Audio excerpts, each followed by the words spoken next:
Yo, what is up guys? It's me, Zachary, and welcome to day 29 of the 2017-2018 NBA season. And let's just get into everything that happened yesterday in the world of basketball. But first, a quick message from this video sponsor, SeatGeek. SeatGeek is the app that is a must-have for NBA fans who enjoy or want to go see games live. They let you see the view from the seat before you purchase, as well as rank the seats on a scale from 1 to 100 to make sure that you are getting the absolute best deal. Speaking of best deal, you can enter the promo code SDC to receive $20 off your first order to make it an even better deal. Download the app in the description box below. But now with that out the way, let's go. LeBron James has been in low-key shade throwing mode these past couple of days. We talked about his whole ordeal with the New York Knicks that he had yesterday. All the mess that he got himself into because he said the Knicks should have pegged Dennis Smith Jr. over Frank Ntilikina. Now he did say that there was no shade meant to be thrown at Frank Ntilikina when he said that, but there was a lot of shade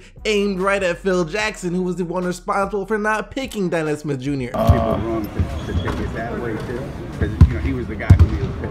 Oh yeah, it's definitely a shot at him. That's for sure. Phil was just a small piece of it. It was a big piece of it, actually. I'm not a fan of Phil Jackson, though. I think you guys already know that. That's the past stuff. He's not even here anymore. And then to make things even better, after the game, he posted a picture to his Instagram account claiming to be the king of New York. LeBron James has been in pure savage mode these past couple of days, and it continued yesterday as well, as he kind of threw some shade Kyrie Irving's way when talking about how excited he was for the return of Isaiah Thomas. Quote, "It's been a while since I've had that clear-cut guy who can get guys involved but also score at the same time." Dude said it's been a while. He's played all of what, 14 games without Kyrie Irving so far, but said it's been a while. The catch here though is that he said a guy who can get guys involved and score, not just score. We know Kyrie can score. LeBron knows Kyrie can score. LeBron just said Kyrie can't get guys involved. He's one-dimensional, he's basic. Seems like shade to me. Especially since Kyrie said the whole reason he wanted to leave Cleveland is to prove that he can lead a team of his own. And this is also funny to me because if you take a look at the assist numbers from Isaiah Thomas from last year compared to the assist numbers from Kyrie Irving from last year, they are pretty much the same.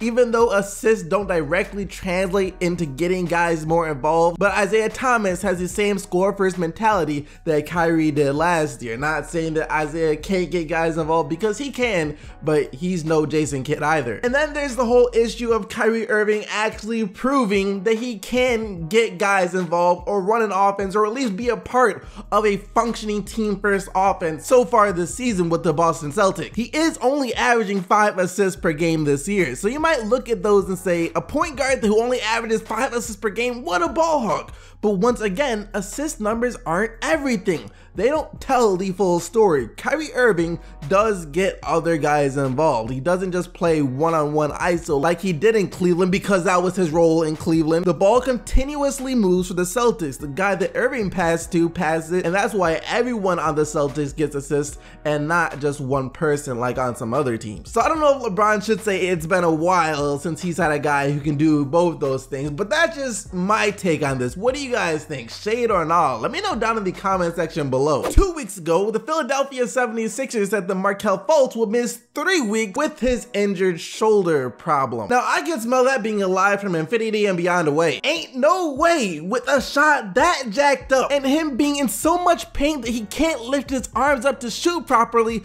that he would be ready to get back out in the court in only 3 weeks. The Sixers for real still don't even know what is actually wrong with Fultz, or maybe they do, but I'll save my insane theory for later. Anyways, Brett Brown said yesterday that we will not be seeing Markelle Fultz return in a week, and that there's actually no timetable for his return at all right now.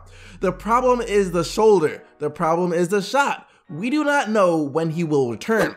Considering the Philadelphia 76ers track history with their lottery picks the past couple of years, he's most likely done for this season. That's just me being real about it at this point. Clearly his shoulder is still hurting and his shot is still broken. So I wouldn't bank on seeing him lace up anytime soon, which sucks. it really does suck. It's a good thing that they're actually resting him, not forcing him to play on the injured shoulder, but like I said, it sucks that we won't get to see Markelle Fultz play this year, most likely. But this is also where my crazy out of this world insane theory comes from. And that is that the Philadelphia 76ers have secretly created the hyperbolic time chamber off Dragon Ball Z. They have had Joel Embiid, Ben Simmons, and now Markelle Fultz get injured so they can say that they are recovering, while in all actuality they are spending their time, their first seasons in the NBA, training in the hyperbolic time chamber, so when they come back, they can come back and play like all-star, superstar level veterans in their prime. I mean, just think about it. Look at what Joel Embiid did in his rookie year, and now what Ben Simmons is doing in his rookie year. This isn't normal. Nothing about this is normal. So that could be one explanation, or the other one could be that the Sixers are just cursed.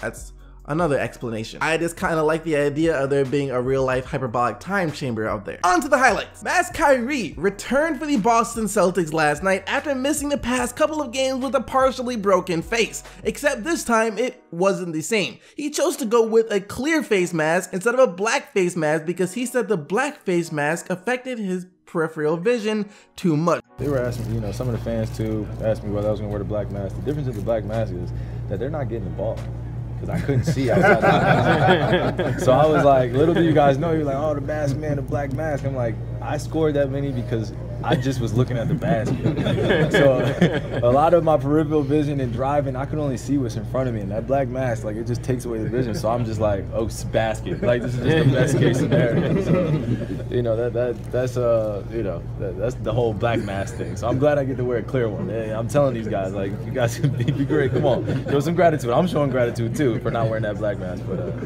yeah, so hopefully a few more weeks in the mask and I'll be out of it. But Kyrie, you were so good when you had the black mask on before. Dude looked freaking unstoppable back when he had that black mask on, so it was a bummer to see that he opted to go with the clear one this time. All that aside though, the Boston Celtics were still able to come away with a 109-102 win over the Brooklyn Nets, the Celtics' 13th straight victory. And to be honest, I would have been super upset if the streak was snapped last night. After managing to pull off 2 impressive wins to keep the streak alive without Kyrie, if Kyrie came back and they lost to the Nets, who didn't even have D'Angelo Russell, that would have been a super anticlimactic way for it to end. The only way this streak can end is in some sort of double or triple overtime loss to a contending team at the buzzer. That's one of the only acceptable ways for this streak to end. Kyrie had 25 in his return, as really all of the Boston Celtics starters played pretty well last night. I'd say about 90% of this game was spent at the free throw line. Look, the Raptors shot more free throws last night than the Rockets shot threes. That might not sound impressive, but considering that Houston takes 43s on a bad night, that's a lot of free throws. 42 attempts for Toronto and 41 for Houston yesterday, as the Raptors come away with the impressive 129-113 win over the Rockets. DeRozan with 27 points and 5 assists, and Lowry added 19 points and 10 assists of his own. James Harden did have another 30-point game with 38 points and 11 assists, but the Rockets really struggled from deep yesterday, hitting only 12 of their 39 attempts. Live by the three, die by the three. A game like this was bound to happen at some point. I do have some good news for Rockets fan today though, as Chris Paul is set to come back this Thursday. Yes, this Thursday, Chris Paul returns to the hardwood. Finally, we will get to see more of what he and James Harden can do together on the court. After receiving a vote of confidence from LeBron James, I've noticed that Dennis Smith Jr. has been playing even better for the Dallas Mavericks. He has already been pretty good for them to start the season for a rookie, but these past couple of games, he has been even better. He had 27 points last night, hitting 5 triples, but he is still a rookie on the Dallas Mavericks. Can't expect him to carry them to a win over the San Antonio Spurs, as San Antonio hangs on to get the tough 97-91 victory behind LaMarcus Aldridge and his 32 points. That wraps up all the action from yesterday though. Only 3 games and not that much news, but trust me, there are a lot more games and will be a lot more to talk about tomorrow, because there are